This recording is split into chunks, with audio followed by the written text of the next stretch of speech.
Se han vivido hechos muy sorprendentes en Siria desde la semana pasada. En una rápida ofensiva, un grupo opositor islamista pues tomó el control de varias ciudades, entre ellas la capital, el sábado por la noche, y de esta manera pues se terminó una dinastía política, la de la familia Assad, que duraba desde 1971. Y pues de acuerdo con los rebeldes que tomaron el poder, que tomaron la ciudad de Damasco, se acabó también la guerra civil que se pelea en ese país desde hace 13 años. Escribo al respecto en la columna del periódico Excelsior este lunes, y vamos a hablar de manera profunda sobre lo sucedido en Siria con Marwan Soto Antaki, experto en Medio Oriente y escritor. ¿Cómo estás, querido Marwan? Gusto saludarte de nuevo aquí en la primera emisión. Querido Pascal, muy buenos días, muchas gracias. Bueno, pues, ¿qué tanto debemos estar sorprendidos por lo rápido que se han desarrollado los acontecimientos y cómo podemos explicárselos a nuestra audiencia? A ver, la sorpresa es generalizada. Nadie dentro de Siria se imaginaba que esto iba a suceder y mucho menos en la magnitud en la que ocurrió. Evidentemente tampoco en las diásporas, y aquí es importante porque tenemos que tomar en cuenta que después de casi 14 años de guerra civil, la mitad de la población ha salido del territorio, ha sido desplazada. Ujú. ¿Qué es lo que sucedió y que diferencia de lo que había sucedido antes a lo largo de estos 14 años? Sobre todo el cambio de contexto. ¿Por qué el cambio de contexto? Porque, a ver, recordemos que alrededor de 2015 ya hubo un momento donde la dictadura daba la impresión que estaba en su momento más vulnerable hasta la entrada, sobre todo del apoyo, sobre todo aéreo, de Rusia. Rusia, Ujú. que le permite ir recuperando el territorio hasta conseguir alrededor del 70% del control territorial. Siria hasta hace 2 semanas tenía el mapa de fuerzas dividido de esa manera: 70% en control del régimen, una parte al noreste controlado por las fuerzas democráticas sirias, que es el cuerpo sobre todo liderado por los kurdos, que tenía el apoyo de Estados Unidos. Ujú. También estaba el Ejército Nacional Sirio, antes el Ejército Libre Sirio, con el apoyo de Turquía, y había, aunque hay ciertas células, qué sé yo, de Al-Qaeda y de algunas otras facciones, tenía una parte, la zona de Idlib, la zona de Alepo, al noroeste, controlada por Hayat Tahrir al-Sham. Hayat Tahrir al-Sham son los que lideran y llevan a cabo esta operación de semana y media que terminan por derrocar al régimen. ¿Quiénes son Hayat Tahrir al-Sham? Hayat Tahrir al-Sham es una milicia comandada por Jolani. Jolani es un viejo conocido de Al-Qaeda, Ujú. llevó la rama de Al-Qaeda a Siria, antes había llevado la rama de Daesh, del Estado Islámico en Siria, y antes había estado justo en las fuerzas oficiales de Assad. Justo cuando alrededor de 2003 Bashar al-Assad, que acababa de entrar, lo manda bueno, se conscribe para poder ir hacia Irak. ¿Qué es lo que sucedió a lo largo de todo ese tiempo, sobre todo con Hayat Tahrir al-Sham? Hayat Tahrir al-Sham es la escisión de Al-Qaeda, de alguien que ya había tenido una escisión del Estado Islámico. Están a partir de eso catalogados por muchos, muchos países, sobre todo Estados Unidos y Europa, como una organización terrorista. Para estos momentos, incluso Reino Unido está teniendo que ver si revalúa la forma en la que cataloga Hayat Tahrir al-Sham. Ujú.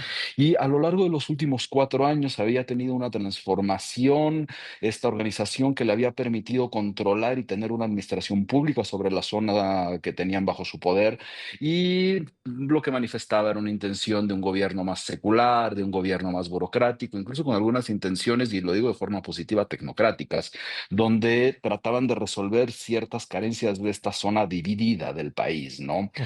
La evolución, obviamente, de Hayat Tahrir al-Sham, pese al pasado de Yolani y de muchísimos, muchísimos de sus miembros, como cualquiera de estas organizaciones, no es una organización homogénea, es decir, que hay quienes podrían tener una intención secular, como la manifestada hasta ahora, o al mismo tiempo también podrían tener otros que van por la postura más radical de cualquier tipo de organización islamista.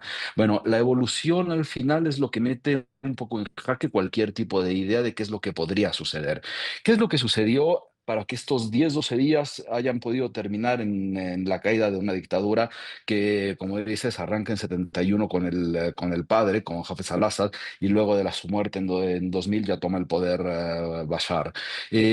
Cambió el contexto en algún momento cuando se tenía el apoyo de Rusia, se puede levantar, se puede mantener, después se pierde, se va diluyendo ese apoyo de Rusia, sobre todo en los últimos años con el interés de Moscú sobre el frente ucraniano. Al mismo tiempo está la otra parte del contexto de la que dependía Bashar, que era el apoyo de Irán y de las milicias proxy, es decir, del Hezbollah. Gran parte del territorio estaba de forma protegido por las fuerzas iraníes, ya sean las guardias revolucionarias o las mismas milicias de Hezbollah, que con el frente libanés empiezan a ir hacia esa zona. Ujú. Desde hace ya varias semanas empiezan a ir las tropas hacia el sur, hacia el Líbano, y resulta que Bashar no logra, sin el apoyo de estas Sin dos esas dos potencias, muletas, ¿no? sin Ujú. esas dos muletas no logra mantener el control. Es decir, Sí. volvemos al escenario de 2015, donde ya estaba en una posición más vulnerable. Ujú. Hayat Tahrir al-Sham, a partir de su evolución en lo que se transformó en este gobierno, que incluso le llamaron el gobierno de salvación. A mí me preocupan los que se llaman gobiernos de salvación porque históricamente tienden a tener posiciones poco salvadoras, ¿no?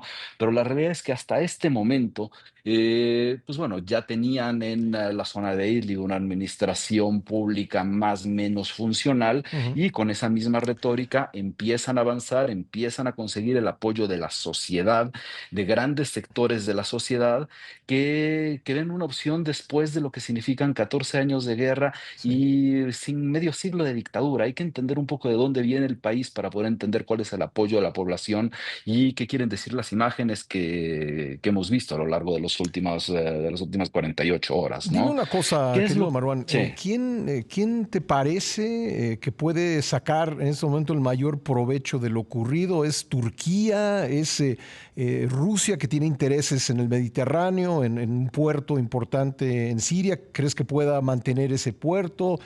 ¿Cuál es la ventaja que eventualmente pudiera sacar Estados Unidos?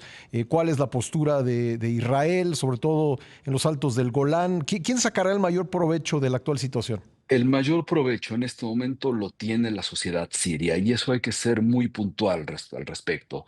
En verdad, entiendo que puede ser muy difícil imaginar lo que quiere decir pasar 14 años de una guerra como la guerra siria, con el nivel de brutalidad, de tortura, de opresión. En este momento, en una de las cárceles, la cárcel de Sednaya, la cárcel tradicional de los presos políticos, aún hay presos que están encerrados porque cuando se fueron las autoridades de la cárcel, dejaron encerrados, no sabemos el número. Ujú. Hay incluso quienes van alrededor de las decenas de miles que aún están en los Sí, vi que lo túneles de estaban Sednaya. sacando con Los mazos, ¿no? dejaron Rompiendo losas para los sacar. dejaron Sí. encerrados. Pasa que las puertas magnéticas tienen, bajo las que están encerrados, tienen unos códigos de seguridad que nadie los conoce. Se está pidiendo ayuda de los distintos países de la zona, de los cascos blancos, para tratar de sacarlos porque siguen encerrados. No Ujú. sabemos cuántos siguen encerrados. Es decir, el primer beneficiario es una sociedad que ha sido oprimida primero bajo una guerra de casi 14 años y después bajo una dictadura de medio siglo. Ujú. Ahora, si pasamos de lo que significa para el pueblo sirio, que es a quien más le afecta lo que sucede en Siria, tendremos que ya ver entonces las partes internacionales. En la parte internacional y geopolítica hay muchísimos puntos suspensivos que dependerán sobre todo de cuál va a ser el papel real de esta fuerza encabezada por Jolani. En este momento lo que tenemos, y eso es una buena señal, lo escribía hoy en mi texto del periódico donde publico, escribía que al final dependerá mucho de qué tanto se mantenga la secularidad o no del proyecto en el que está el gobierno de transición. Se ha mantenido al primer ministro de Assad como supervisor de las instituciones en miras de que se las entreguen de forma pacífica a al gobierno de salvación encabezado por Hayat Tahrir al-Sham. Ya se puso al primer ministro de este gobierno de salvación como el encargado de entablar el diálogo para esa transición, pero al mismo tiempo existen otros frentes, sobre todo, por ejemplo, vamos a dividirlos uno por uno, tratando de seccionarlos.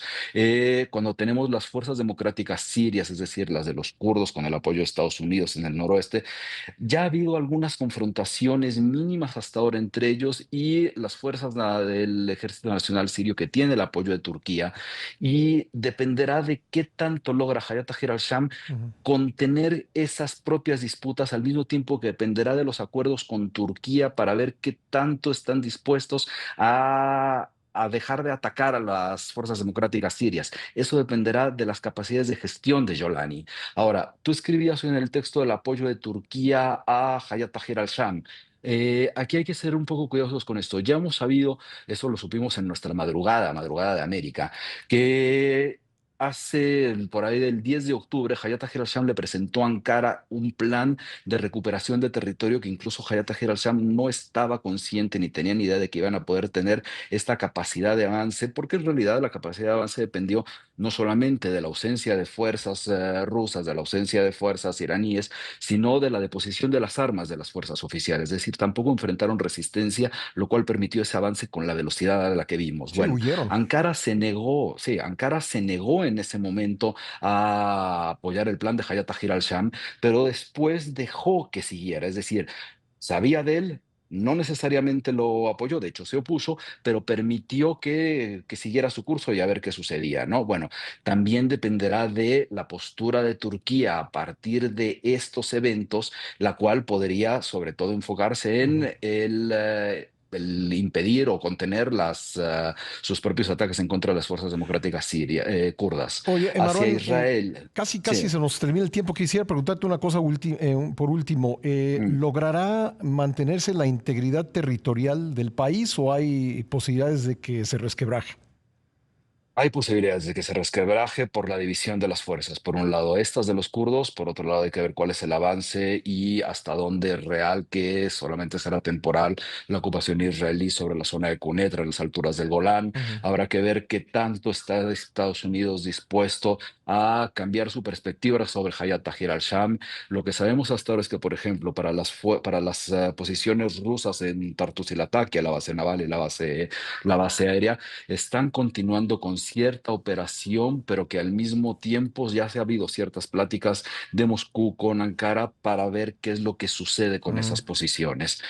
A ver, estamos frente a un escenario que no conocemos, del que no tenemos grandes precedentes, del que no hay tampoco un abanico de opciones que uno podría asegurar que existan. Hay quienes dicen que podría ser como el caso libio. Yo tengo cierta oposición a la idea de que podría ser como el caso libio después de que se haga Gaddafi, porque el Ujú. escenario internacional y el escenario local es totalmente distinto. Pues Marwan, interesante. Seguro vamos a seguir hablando del tema. Te agradezco mucho. Te mando un abrazo.